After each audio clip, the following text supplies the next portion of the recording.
Major Sinha হত্যা মামলায় হাইকোর্টে 2 আসামির ডেথ রেফারেন্স ও আপিল শুনানি শুরু হয়েছে।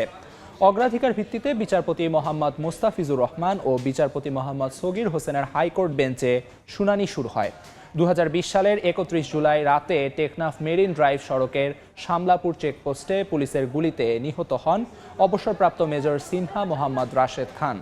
আলোচিত এ মামলায় 2022 সালের 31 জানুয়ারি কক্সবাজারের জেলা ও দায়রা জজ আদালত রায় দেন।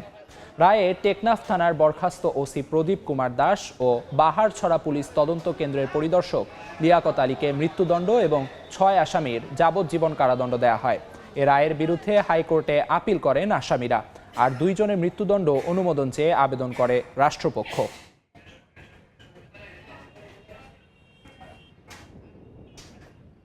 এই মুহূর্তে হাইকোর্টে আছেন রিপোর্টার আফজাল হোসেন, সরাসরি যাচ্ছি তার কাছে।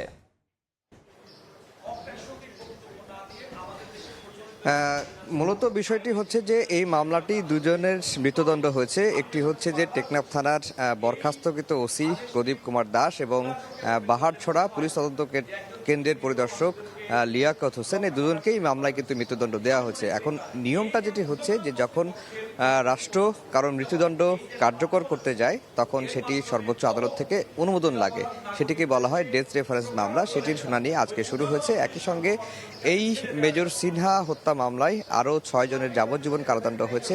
তাদের অনেকেই আসামি আপিল করেছেন খালাস চেয়ে, সেই আপিলের শুনানি কিন্তু শুরু হয়েছে। এবং এই ঘটনাটি ঘটেছিল 2020 সালের 31শে জুলাই টেকনাফের মেরিন ড্রাইভে মেজর সিনহা মোহাম্মদ রাশেদ খান তাকে গুলি করে হত্যা করা হয় এবং বন্দুকযুদ্ধের নাটক সে সময় সাজানোর চেষ্টা করা হয়েছিল। পরবর্তীতে মূল ঘটনা কিন্তু বেরিয়ে আসে এবং এই মামলায় আমরা দেখেছি যে 2022 সালের 31শে জানুয়ারি কক্সবাজারের আদালত 2 জনকে মৃত্যুদণ্ড এবং 6 জনকে যাবজ্জীবন কারাদণ্ড দিয়েছিলেন। এবং এই সাধারণত যদি স্বাভাবিক প্রক্রিয়ায় এই মামলার ডেথ রেফারেন্স বা আপিল শুনানি শুরু হয় তাহলে লম্বা একটি সময়ের দরকার হতো বা আরও কয়েক বছর পরে গিয়ে এই ডেথ রেফারেন্স বা আপিল শুনানি হতো যদি স্বাভাবিক নিয়মে শুনানি হতো।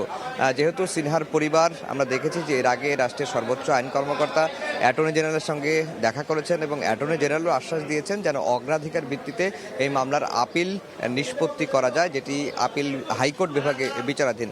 তারই প্রেক্ষিতে প্রধান বিচারপতি একটি বেঞ্চ নির্ধারণ করে দেন এবং আজকে সেই বেঞ্চেই এই সিনহা হত্যা মামলার হাইকোর্টের যে আপিল এবং সেটি শুনানি শুরু হয়েছে। রাষ্ট্রপক্ষ থেকে পেপার বুক পড়ছেন, হয়তো কিছুদিন সময় লাগবে, কিছুদিন শুনানি হবে।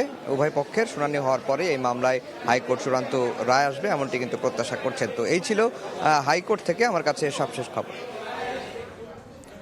সরাসরি হাইকোর্ট থেকে মেজর সিনহা হত্যা মামলার সবশেষ জানাচ্ছিলেন সহকর্মী আফজাল হোসেন।